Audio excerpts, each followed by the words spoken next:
Minhas amigas e meus amigos, bem-vindos a mais um Encontro com o Jardim. Temos aqui oportunidade para relatar e discutir experiências, prestar contas também do exercício do meu mandato.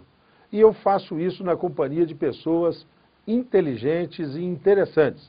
E é, mais uma vez, o caso. Eu estou aqui com o André Vilhena. Muito bem-vindo, André. Muito obrigado pelo convite, é uma honra, uma satisfação. O André coordena o SEMPRE, Compromisso Empresarial com a Reciclagem. Puxa, mas empresário pensando em reciclagem?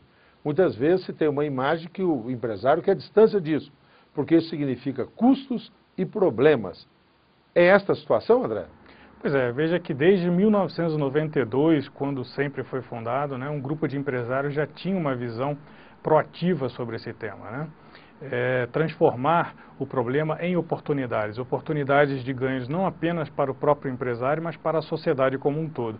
Então, quando a gente pensa no resíduo industrial, por exemplo, ao longo do tempo, as empresas, as indústrias, por exemplo, têm transformado o que era resíduo, um custo, em um novo insumo, um subproduto que é utilizado por uma outra indústria, portanto, transformando o que era custo numa receita. E do ponto de vista urbano, do lixo urbano, essa preocupação que as empresas têm também com o que acontece com os seus resíduos no pós-consumo, como, por exemplo, no caso das embalagens, do setor de eletroeletrônicos, Então, através da formação do SEMPRE, o setor empresarial tem dado a sua contribuição para a sociedade brasileira na construção aí de um cenário positivo para a reciclagem no país. Não só do resíduo industrial, mas também do pós-consumo. Pois é, transformar um problema numa oportunidade. E nós estamos falando do lixo. Vocês sabem, um problema social, ambiental, um problema da sociedade, mas que pode ser uma formidável ocasião para gerar trabalho, propiciar renda às pessoas. Eu tenho um privilégio, o André sabe disso, e muitos dos que estão nos acompanhando. Eu fui autor de um projeto que se transformou numa lei aqui em São Paulo. E lá em Brasília, hoje, sou quem está cuidando dessa matéria, de uma política nacional de resíduos sólidos. Relate para nós, por favor, André, algumas experiências que o SEMPRE participou, que empresas estavam envolvidas, que merecem ser divulgadas.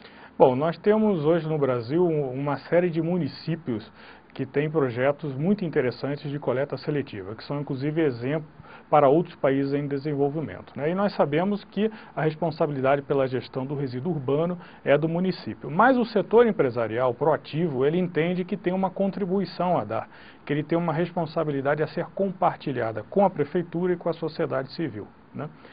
E no Brasil, um modelo que tem ganho destaque, que tem ganho força, é a inclusão social ligada ao desenvolvimento da coleta seletiva. Então nós estamos falando aí dos catadores que, ao serem integrados nos sistemas formais, através da formação de cooperativas, eles deixam aquela atividade autônoma, uma atividade muitas vezes associada até à ilegalidade, e passam a efetivamente oferecer um serviço, de utilidade pública para a população. E o setor empresarial, atento a essa oportunidade, tem feito aportes, investimentos no sentido de fortalecer essas cooperativas, ajudando no sentido de torná-las parceiras dos municípios, da comunidade, no sistema de coleta seletiva. Nós temos exemplos ricos hoje de cooperativas, como o caso da Asmar em Belo Horizonte, da CAEC em Salvador, a Copamar em São Paulo, a Rio Coop no Rio, cooperativas que hoje fazem a coleta seletiva em regiões da cidade,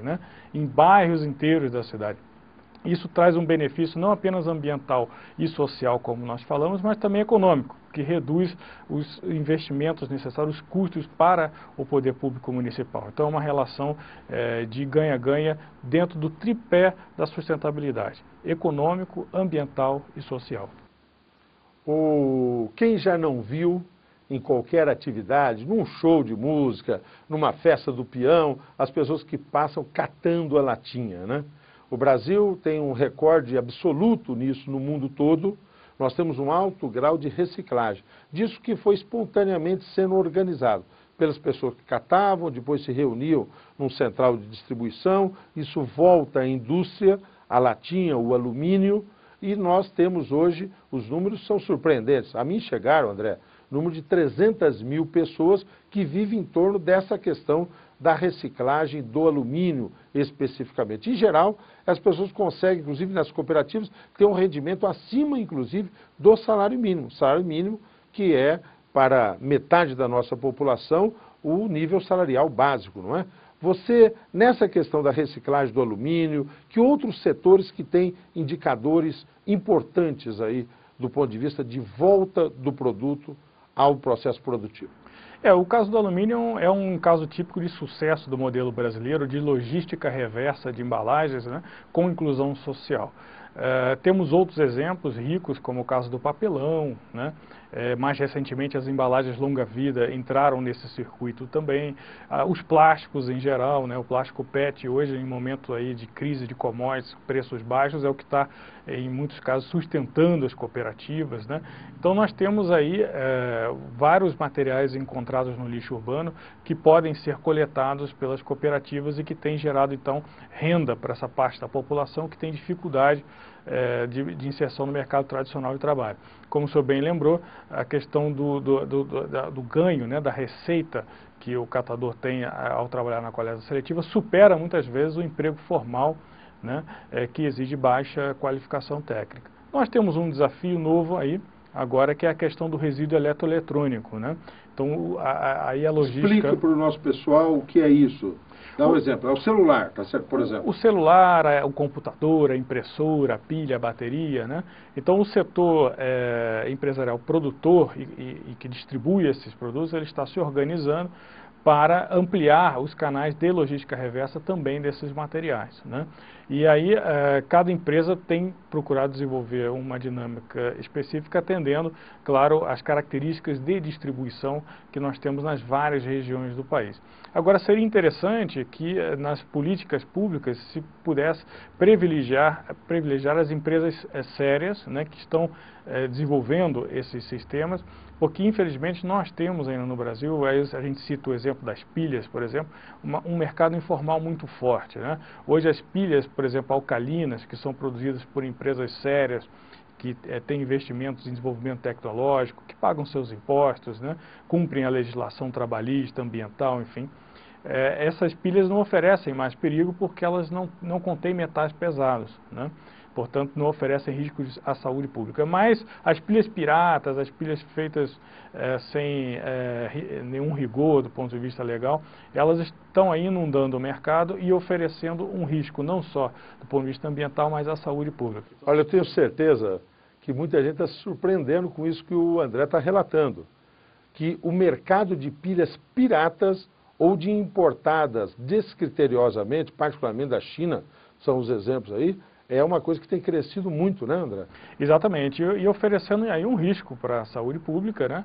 Porque esses metais, quando vão para os lixões, os vazadouros, os córregos, rios, né?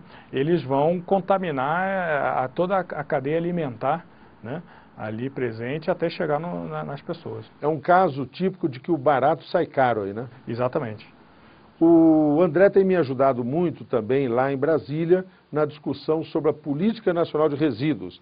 Eu que presido o grupo e que ainda nesse semestre vou apresentar as conclusões. Nesse encerramento do programa, André, quais são os alertas que você faria a mim? Que tipo de cuidados você sugere que a gente adote lá na legislação em Brasília? Bom, o sistema brasileiro está aí, né? A gente tem tido muitos avanços, mas a política com certeza ela vai permitir um salto de qualidade. Acho que o segredo é nós aproveitarmos o que de bom já foi construído em termos de coleta seletiva e reciclagem no Brasil, mas atacar alguns pontos que podem com certeza no todo promover um salto de qualidade, né? Então a questão tributária, por exemplo, associada à reciclagem, a gente sabe que isso pode ser de alguma forma indicado na política, mas a política terá uma função também importante de ordenar, do ponto de vista das responsabilidades, né, o que cabe a cada ente da sociedade civil, isso no plano federal, porque nós temos hoje um problema que é a diferença entre legislações locais, né? Existem estados hoje que já têm suas políticas que são diferentes entre si, e também os municípios, né? Muitos municípios têm políticas de resíduos diferentes. Então, a política nacional, ela vai dar uma diretriz nacional que vai permitir que haja uma regra única, que pode, claro, nos estados ser aperfeiçoada, mas vai facilitar a participação de todos os agentes ligados ao tema, inclusive o setor empresarial. Então, a expectativa é muito grande do setor de resíduos, da sociedade, para que, enfim, a gente tenha aí, depois de tantos anos de debate, a aprovação da política nacional tão importante para o país no Congresso Nacional. Vamos tentar estar à altura dessa responsabilidade. Muito obrigado a vocês que nos acompanharam. Muito obrigado, André, por sua participação. Prazer é nosso.